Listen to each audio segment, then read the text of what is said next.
Hello students, in today's chemistry class, you will learn about balancing of a chemical equation. This is the last topic of chapter 5, language of chemistry. So, first see how to balance a chemical equation. To know how to balance a chemical equation, we will start with an example. First see the skeletal equation, that is magnesium Mg plus O2, means when magnesium reacts with oxygen, it gives out magnesium oxide. Now, as you can see in the skeletal equation, it is not balanced.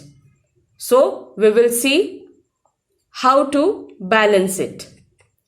Now, there are certain steps for balancing the equation. So, step 1, just see. Count the number of atoms of each element on either side. It is convenient to start balancing with the compound that contains the maximum number of atoms. So, the number of atoms of each element, that is magnesium and oxygen, magnesium 1 and oxygen 2.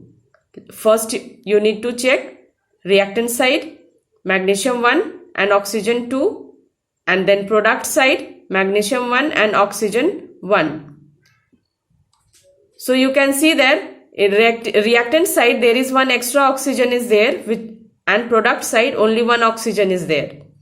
So multiply the product side by 2, means in this product side we will multiply it by 2, because there are 2 atoms of oxygen present on the reactant side. Because reactant side 2 oxygen atoms are there, so product side we will multiply the product by 2. Now it will become Mg plus O2 gives out 2 MgO, that is 2 magnesium oxide. Now count the number of atoms.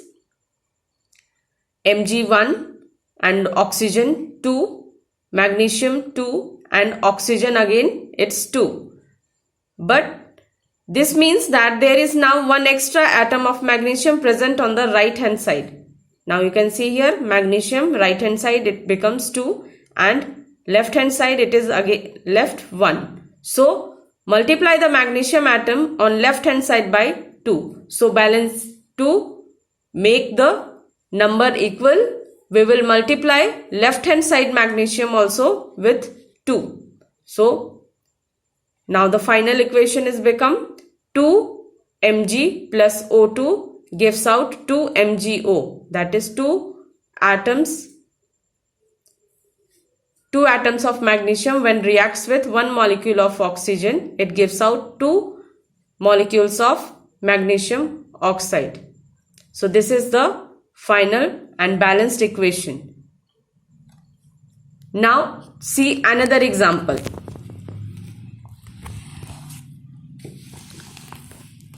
See here students, another example. Here calcium oxide reacts with hydrochloric acid and it gives out calcium chloride plus water. Now first we will write this is the simplest way how to balance a chemical equation. First write all the atoms in a series. As you can see here, calcium is there, oxygen, hydrogen and chlorine, and product side also same atoms are there, and same elements are there. So now make 2 columns of left hand side and right hand side. Left hand side, first write the number of atoms of each element. Calcium it's 1, oxygen it's 1, hydrogen also 1 and chlorine also 1. You can see reactant side all the elements are 1 in number. So now the product side, calcium 1, you can see here calcium is only 1 atom is here, oxygen 1, hydrogen it is 2 now, product side it is 2 and chlorine also it's 2.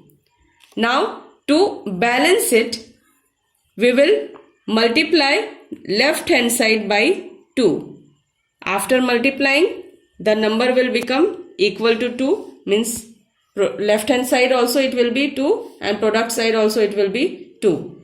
Now our final equation will become CaO plus 2HCl gives out CaCl2 plus H2O.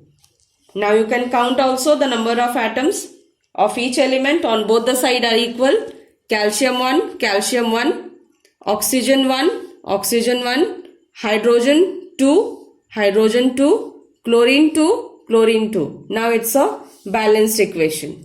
Now check the second example. Hydrogen combines with oxygen to form water. This is the skeletal equation. Now first write the number of elements in one side and make two columns, left hand side, right hand side. Left hand side we will write reactants and right hand side products. See, hydrogen here 2 atom and oxygen here 2 atom. Product side hydrogen 2 and oxygen 1. So because reactant side oxygen 2 in number, so we will multiply the product side also 2. So 1 multiplied by 2, it will be 2. And in the same manner, because here product side oxygen is associated with hydrogen, so we will multiply hydrogen also with 2. Now 2 multiplied by 2 equal to 4, and reactant side also we need to multiply then. So 2 multiplied by 2 equal to 4. Now when we will correct this equation, the completely balanced equation will be 2H2 plus O2. It gives out 2H2O. Now you can see it's balanced now.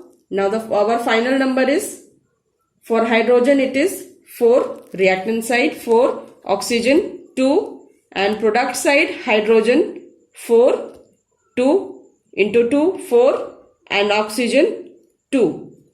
Now it's a balanced equation. Some more examples are given in your book. Go through them. Now the next topic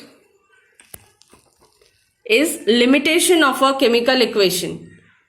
Although a chemical equation provides a number of informations about a chemical reaction, it has certain limitations too.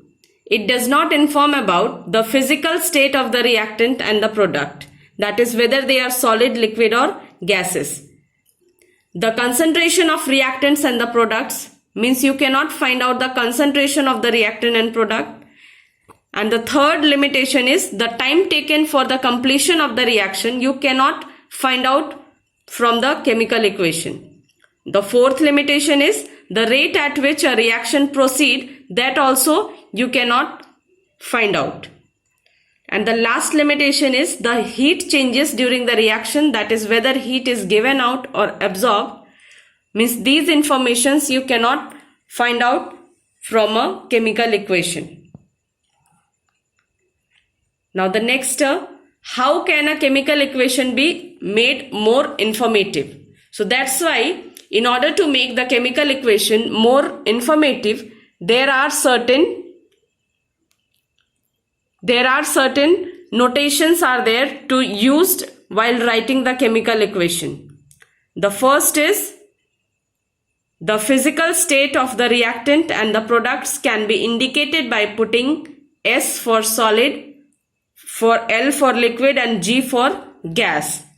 In the similar way, AQ, that is for aqueous state, and this state beside the symbols for the reactant and the product. Now the second is evolution or absorption of heat during the reaction can be denoted by adding or subtracting a heat term on the product side. Means addition or subtraction means whether if the heat is evolved then plus heat, and if heat is absorbed then minus heat. With plus or minus you need to mention the heat. Third number, temperature, pressure and catalyst can be indicated above the arrow. Above the arrow, you will mention these things.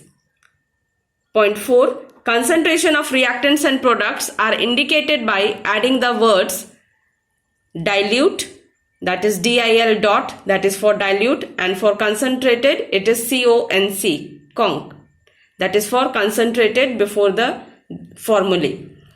By the sign arrow or double arrow, informations about irreversible and reversible reactions can be depicted. That is, this is for irreversible and this double arrow is for reversible reaction. Now one example is here, nitrogen plus hydrogen gives ammonia. Now see here, N2, this is the state of the nitrogen, that is in gaseous form, and similar for hydrogen, it is G is mentioned here, G stands for gas, so state is mentioned. Now double arrow, it means this reaction is reversible, and above the arrow catalyst and promoters are being mentioned and temperature. Then it gives ammonia, again it is in gaseous state, plus heat. Here plus sign denotes that heat is being evolved. So these are the informations that you can add in your chemical equation in order to make it more informative. For more detail, just go through your textbook. Today's homework, balance the following equations. First one, nitrogen plus hydrogen gives out ammonia. Second, H2, that is hydrogen, combines with oxygen to give out water.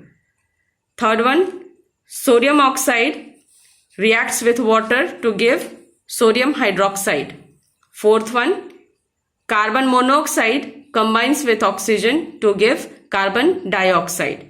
And the last one, zinc reacts with hydrochloric acid to give zinc chloride plus hydrogen. Balance these equations and write it in your notebook. Thank you.